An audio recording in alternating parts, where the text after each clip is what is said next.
രാജാക്കന്മാരുടെ 1-ാം പുസ്തകം 6-ാം അധ്യായം. ഇസ്രായേൽ മക്കൾ മിസ്രയീം ദേശത്തു നിന്ന് പുറപ്പെട്ടതിന്റെ 480-ാം സംവത്സരത്തിൽ ഇസ്രായേലിൽ ശലോമോന്റെ വാഴ്ചയുടെ 4-ാം ആണ്ടിൽ 2-ാം മാസമായ സീവ് മാസത്തിൽ അവൻ യഹോവയുടെ ആലയം പണിവാൻ തുടങ്ങി. ശലോമോൻ രാജാവ് യഹോവയ്ക്ക് പണിത ആലയം 60 മുഴം നീളവും 20 മുഴം വീതിയും 30 മുഴം ഉയരവുമുള്ളതായിരുന്നു. ആലയമായ മന്ദിരത്തിന് മുഖമണ്ഡപം ആലയ വീതിക്ക് ഒത്തവണ്ണം 20 മുഴം നീളവും ആലയത്തിന് മുൻവശത്ത് 10 മുഴം വീതിയുമുള്ളതായിരുന്നു. അവൻ ആലയത്തിന്റെ ജാലം ഇണക്കിയ കിളിവാതിലുകളെയും ഉണ്ടാക്കി. മന്ദിരവും അന്തർന്ന മന്ദിരവും കൂടിയ ആലയത്തിന്റെ ചുവരിനോട് ചേർത്ത് ചുറ്റും തട്ടുതട്ടായി പുറവാരങ്ങളും പണിത് അവയിൽ ചുറ്റും അറകളുമുണ്ടാക്കി. താഴത്തെ പുറവാരം 5 മുഴവും നടുവിലത്തേത് 6 മുഴവും മൂന്നാമത്തേത് 7 മുഴവും വീതിയുള്ളതായിരുന്നു. തുലാങ്ങൾ ആലയഭിത്തികളിൽ അകത്തു ചെല്ലാതിരിപ്പാൻ അവൻ ആലയത്തിന് ചുറ്റും പുറമേ ഗളം പണിതു. വെട്ടുകുഴിയിൽ വെച്ചു തന്നെ കുറവ് തീർത്ത കല്ലുകൊണ്ട് ആലയം പണിതതിനാൽ അത് പണിയുന്ന സമയത്ത് ചുറ്റുക, മഴു മുതലായ യാതൊരു ഇരുമ്പായുധത്തിന്റെയും ഒച്ച ആലയത്തിങ്കൽ കേൾപ്പാനില്ലായിരുന്നു.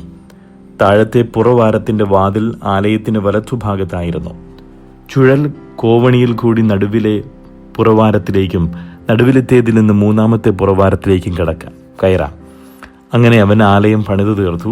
ദേവദാരു തുലാങ്ങളും ദേവദാരു പലകകളും കൊണ്ട് ആലയത്തിന് മച്ചിട്ടു. ആലയത്തിന്റെ ചുറ്റുമുള്ള തട്ടുകൾ 5 മുഴം ഉയരത്തിൽ അവൻ പണിത് ദേവദാരു തുലാങ്ങൾ കൊണ്ട് ആലയത്തോട് ഇണച്ചു.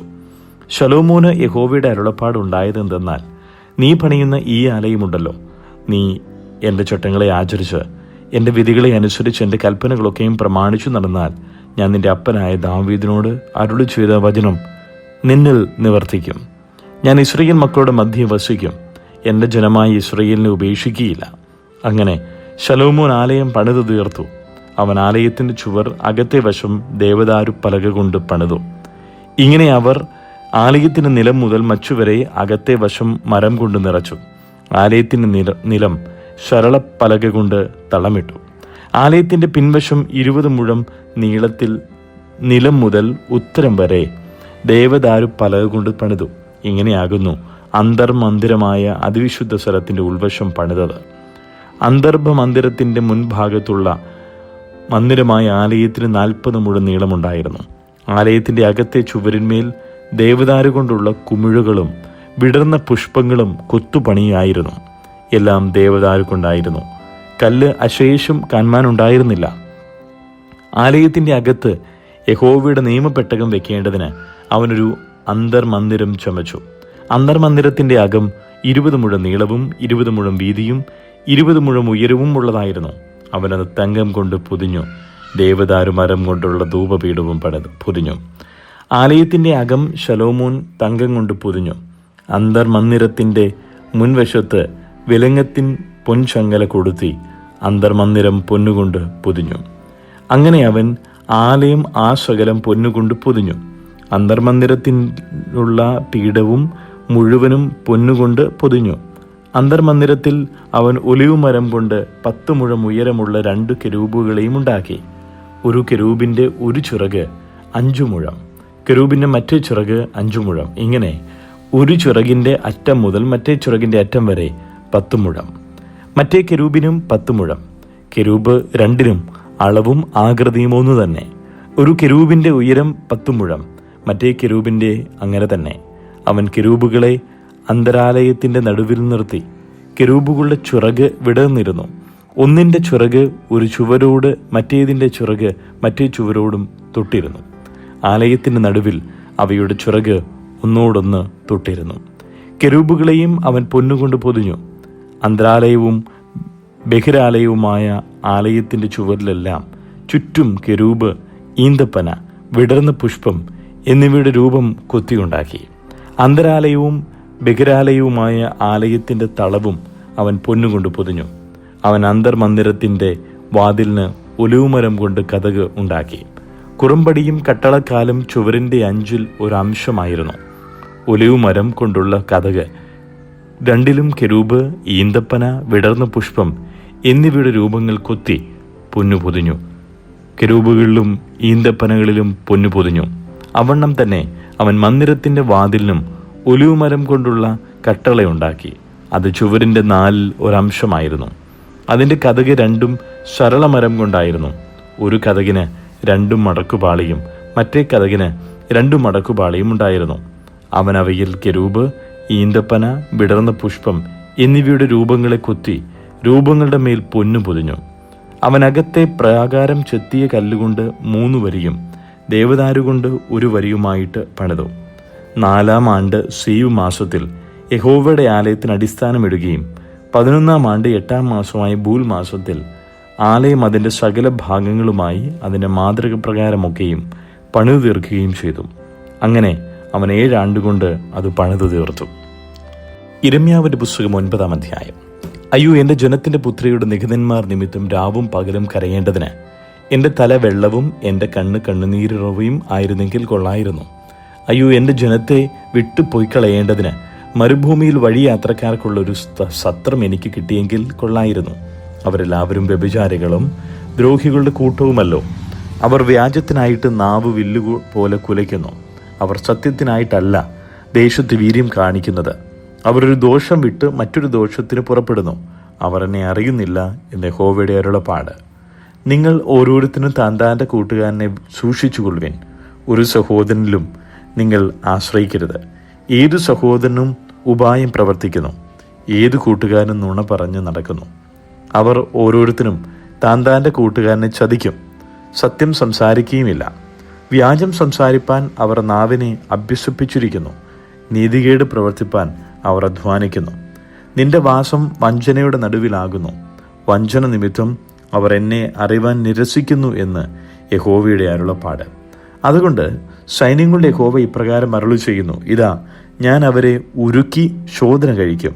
എൻ്റെ ജനത്തിൻ്റെ പുത്രിയെ വിചാരിച്ച് ഞാൻ മറ്റെന്തു ചെയ്യും? അവരുടെ നാവ് മരണകരമായ അസ്ത്രമാകുന്നു. അത് വഞ്ചന സംസാരിക്കുന്നു. വായുകൊണ്ട് ഓരോരുത്തരും താൻ്റെ കൂട്ടുകാരനോട് സമാധാനം സംസാരിക്കുന്നു. ഉള്ളുകൊണ്ടോ അവനായി പതിയിരിക്കുന്നു. ഇവ നിമിത്തം ഞാൻ അവരെ സന്ദർശിക്കാതെ ഇരിക്കുമോ? ഇങ്ങനെയുള്ള ജാതിയോട് ഞാൻ പകരം ചെയ്യാതെ ഇരിക്കുമോ എന്ന് യഹോവയുടെ അരുളപ്പാട്. പർവ്വതങ്ങളെക്കുറിച്ച് ഞാൻ കരച്ചിലും വിലാപവും മരുഭൂമിയിലെ മേച്ചിൽപ്പുറങ്ങളെക്കുറിച്ച് പ്രലാപവും തുടങ്ങും. ആരും വഴി പോകാതെ വണ്ണം അവ വെന്തുപോയിരിക്കുന്നു. കന്നുകാലികളുടെ ഒച്ച കേൾക്കുന്നില്ല. ആകാശത്തിലെ പക്ഷികളും മൃഗങ്ങളും എല്ലാം വിട്ടുപോയിരിക്കുന്നു. ഞാൻ യെരൂശലേമിനെ കൽക്കുന്നുകളും കുറുനരികൾക്ക് പാർപ്പിടവും ആക്കും. ഞാൻ യഹൂദ പട്ടണങ്ങളെ നിവാസികൾ ഇല്ലാതാകുവണ്ണം ശൂന്യമാക്കി കളയും. ഇത് ഗ്രഹിപ്പാൻ തക്ക ജ്ഞാനമുള്ളവൻ ആർ? അതിനെ പ്രസ്താവിപ്പാൻ തക്കവണ്ണം യഹോവയുടെ വായ് ആരോട് അരുളി ചെയ്തു? ആരും വഴി പോകാതെ വണ്ണം ദേശം നശിച്ചു മരുഭൂമി പോലെ വെന്തുപോകുവാൻ സംഗതി എന്ത്? യഹോവ അരുളി ചെയ്യുന്നത്: ഞാൻ അവരുടെ മുമ്പിൽ വെച്ച് ന്യായപ്രമാണം അവർ ഉപേക്ഷിച്ച് എൻ്റെ വാക്ക് കേൾക്കുകയോ അത് അനുസരിച്ച് നടക്കുകയോ ചെയ്യാതെ തങ്ങളുടെ ഹൃദയത്തിൻ്റെ ശാഠ്യത്തെയും തങ്ങളുടെ പിതാക്കന്മാർ തങ്ങളെ അഭ്യസിപ്പിച്ച ബാൽ വിഗ്രഹങ്ങളെയും അനുസരിച്ച് നടന്നതുകൊണ്ട് ഇസ്രായേലിലെ ദൈവമായ സൈന്യങ്ങളുടെ യഹോവ ഇപ്രകാരം അരുളി ചെയ്യുന്നു: ഞാൻ ഈ ജനത്തെ കാഞ്ഞിരം കൊണ്ട് പോഷിപ്പിച്ച് നഞ്ചുവെള്ളം കുടിപ്പിക്കും. അവരും അവരുടെ പിതാക്കന്മാരും അറിയാത്ത ജാതികളുടെ ഇടയിൽ ഞാൻ അവരെ ചിഹ്നിച്ചു. അവരെ മുടിക്കുവോളം അവരുടെ പിന്നാലെ വാളയക്കും. സൈന്യങ്ങളുടെ യഹോവ ഇപ്രകാരം അരുളി ചെയ്യുന്നു: നിങ്ങൾ ചിന്തിച്ച് വിലാപക്കാരത്തികളെ വിളിച്ചു വരുത്തുവിൻ. സാമർഥ്യമുള്ള സ്ത്രീകളെ ആളയച്ചു വരുത്തുവിൻ. നമ്മുടെ കണ്ണിൽ നിന്ന് കണ്ണുനീർ ഒഴുകത്തക്ക വണ്ണവും നമ്മുടെ കൺപോളയിൽ നിന്ന് വെള്ളം ചാടത്തക്ക വണ്ണവും അവർ ബന്ധപ്പെട്ടു വിലാപം കഴിക്കട്ടെ. സിയോനിൽ നിന്ന് ഒരു വിലാപം കേൾക്കുന്നു: നാം എത്ര ശൂന്യമായിരിക്കുന്നു! നാം അത്യന്തം നാണിച്ചിരിക്കുന്നു! നാം ദേശത്തെ വിട്ടുപോയല്ലോ! നമ്മുടെ നിവാസങ്ങൾ അവർ തള്ളിക്കളഞ്ഞിരിക്കുന്നു. എന്നാൽ സ്ത്രീകളെ, യഹോവയുടെ വചനം കേൾപ്പിൻ. നിങ്ങളുടെ ചെവി അവൻ്റെ വായിലെ വചനം ശ്രദ്ധിക്കട്ടെ. നിങ്ങളുടെ പുത്രിമാർ വിലാപവും ഓരോരുത്തി താൻ്റെ കൂട്ടുകാരത്തിയെ പ്രലാപവും അഭ്യസിപ്പിപ്പിൻ. വിശാല സ്ഥലത്തു നിന്ന് പൈതങ്ങളെയും വീതികളിൽ നിന്ന് യുവാക്കളെയും ഛേദിച്ചു കളയേണ്ടതിന് മരണം നമ്മുടെ കിളിവാതിലിൽ കൂടി കയറി നമ്മുടെ അരമനകളിലേക്ക് പ്രവേശിച്ചിരിക്കുന്നു. മനുഷ്യരുടെ ശവങ്ങൾ വയലിലെ ചാണകം പോലെയും കൊയ്ത്തുകാരൻ്റെ പിമ്പിലെ അരിപ്പിടി പോലെയും വീഴും. ആരും അവയെ കൂട്ടിച്ചേർക്കില്ല എന്ന് യഹോവയുടെ അരുളപ്പാട് എന്ന് പറഞ്ഞു. യഹോവ ഇപ്രകാരം അരുളി ചെയ്യുന്നു: ജ്ഞാനി തൻ്റെ ജ്ഞാനത്തിൽ പ്രശംസിക്കരുത്, ബലവാൻ തൻ്റെ ബലത്തിൽ പ്രശംസിക്കരുത്, ധനവാൻ തൻ്റെ ധനത്തിലും പ്രശംസിക്കരുത്. പ്രശംസിക്കുന്നവനോ: യഹോവയായി ഞാൻ ഭൂമിയിൽ ദയയും ന്യായവും നീതിയും പ്രവർത്തിക്കുന്നു എന്നിങ്ങനെ എന്നെ ഗ്രഹിച്ചറിയുന്നതിൽ തന്നെ പ്രശംസിക്കട്ടെ. ഇതിലല്ലോ എനിക്ക് പ്രശാന്തമുള്ളത് എന്ന് യഹോവയുടെ അരുളപ്പാട്. ഇതാ, മിസ്രയീം, യഹൂദ, ഏദോം, അമ്മോന്യർ മോവാബ്, തലയുടെ അരികു വടിക്കുന്ന മരുവാസികൾ എന്നിങ്ങനെ അഗ്രചർമ്മത്തോടു കൂടിയ സകല പരിച്ഛേദനക്കാരെയും ഞാൻ ശിക്ഷിപ്പാനുള്ള കാലം വരുന്നു. സകല ജാതികളും അഗ്രചർമ്മികളല്ലോ, എന്നാൽ ഇസ്രയേൽ ഗൃഹമൊക്കെയും ഹൃദയത്തിൽ അഗ്രചർമ്മികളാകുന്നു എന്ന് യഹോവയുടെ അരുളപ്പാട്. യിരെമ്യാവിന്റെ പുസ്തകം 10-ാം അധ്യായം. ഇസ്രയേൽ ഗൃഹമേ, യഹോവ നിങ്ങളോട് അരുളി ചെയ്യുന്ന വചനം കേൾപ്പിൻ. യഹോവ ഇപ്രകാരം അരുളി ചെയ്യുന്നു: ജാതികളുടെ വഴി പഠിക്കരുത്, ആകാശത്തിലെ ലക്ഷണങ്ങൾ കണ്ട് ഭ്രമിക്കരുത്. ജാതികളല്ലോ അവ കണ്ട് ഭ്രമിക്കുന്നത്. ജാതികളുടെ ചട്ടങ്ങൾ മിഥ്യാമൂർത്തിയെ സംബന്ധിക്കുന്നു. അത് ഒരുവൻ കാട്ടിൽ നിന്ന് വെട്ടിക്കൊണ്ടുവന്ന മരവും ആശാരി വാച്ചിക്കൊണ്ട് ചെയ്ത പണിയുമത്രേ. അവർ അതിനെ വെള്ളിയും പൊന്നും കൊണ്ട് അലങ്കരിക്കുന്നു. അത് ഇളകാതിരിക്കേണ്ടതിന് അവർ അതിനെ ആണിയും ചുറ്റികയും കൊണ്ട് ഉറപ്പിക്കുന്നു. അവ വെള്ളരിത്തോട്ടത്തിലെ തൂണുപോലെയാകുന്നു. അവ സംസാരിക്കുന്നില്ല. അവയ്ക്ക് നടപ്പാൻ വഹിയായ കൊണ്ട് അവയെ ചുമന്നുകൊണ്ട് പോകണം. അവയെ ഭയപ്പെടരുത്. ഒരു ദോഷവും ചെയ്യുവാൻ അവയ്ക്ക് കഴിയുകയില്ല. ഗുണം ചെയ്യുവാനും അവയ്ക്ക് പ്രാപ്തിയില്ല. യഹോവേ, നിന്നോട് തുല്യനായവൻ ആരുമില്ല. നീ വലിയവനും നിന്റെ നാമം ബലത്തിൽ വലിയതും ആകുന്നു. ജാതികളുടെ രാജാവേ, ആർ നിന്നെ ഭയപ്പെടാതിരിക്കും? അത് നിനക്ക് യോഗ്യമല്ലോ.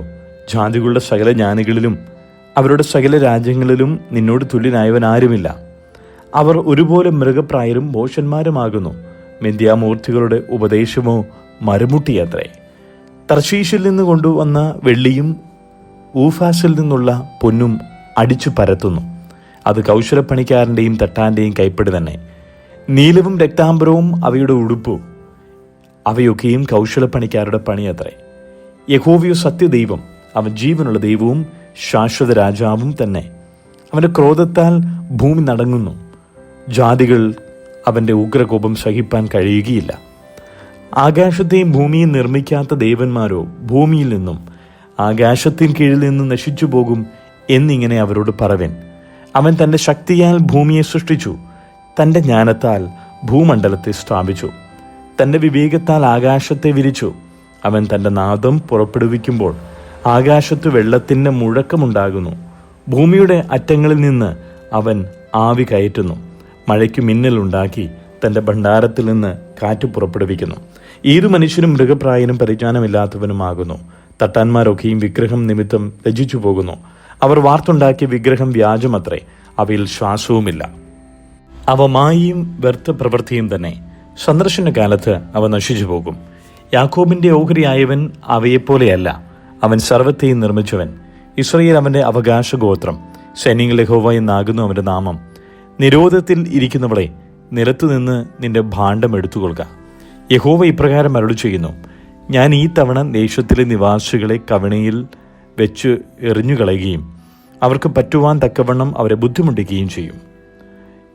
എൻ്റെ പരിക്ക് നിമിത്തം എനിക്ക് അയ്യോ കഷ്ടം, എൻ്റെ മുറിവിന് വ്യസനകരമാകുന്നു.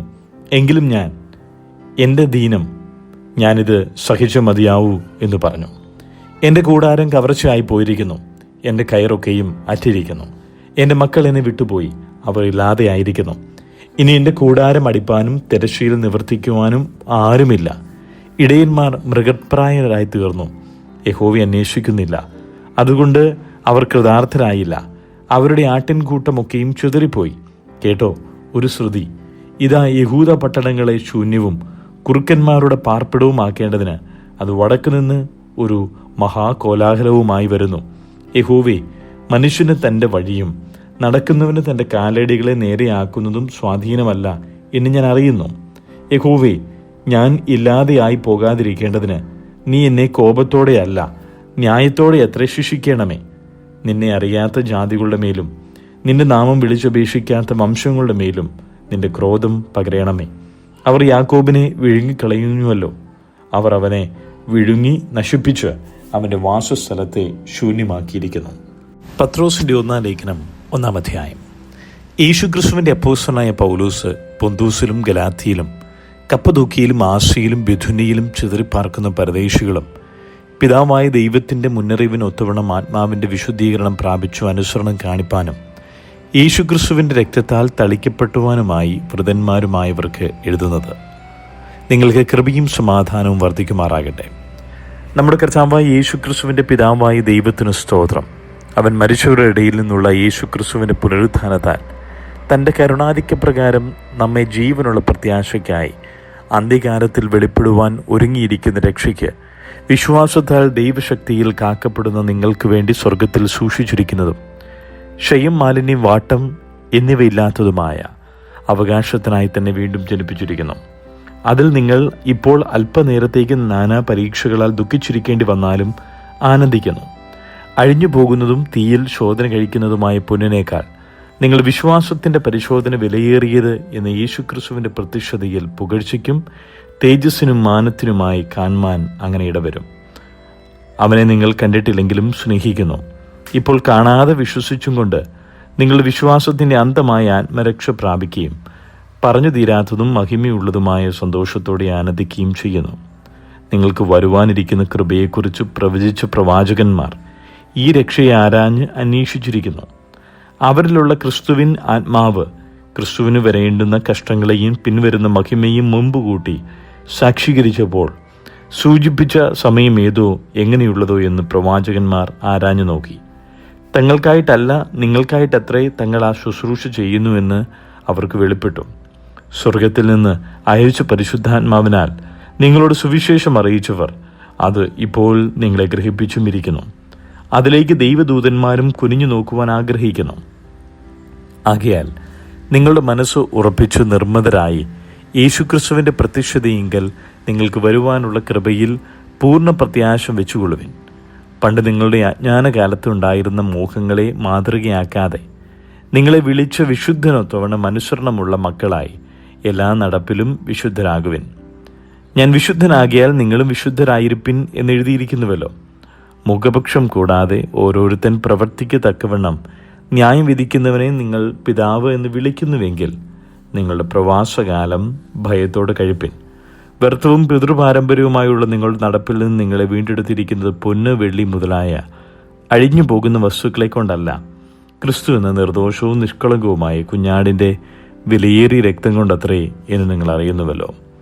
അവൻ ലോകസ്ഥാപനത്തിന് മുമ്പേ മുന്നറിയപ്പെട്ടവനും അവൻ മുഖാന്തരം ദൈവത്തിൽ വിശ്വസിക്കുന്ന നിങ്ങൾ നിമിത്തം ഈ അന്ത്യകാലത്ത് വെളിപ്പെട്ടവനുമാകുന്നു.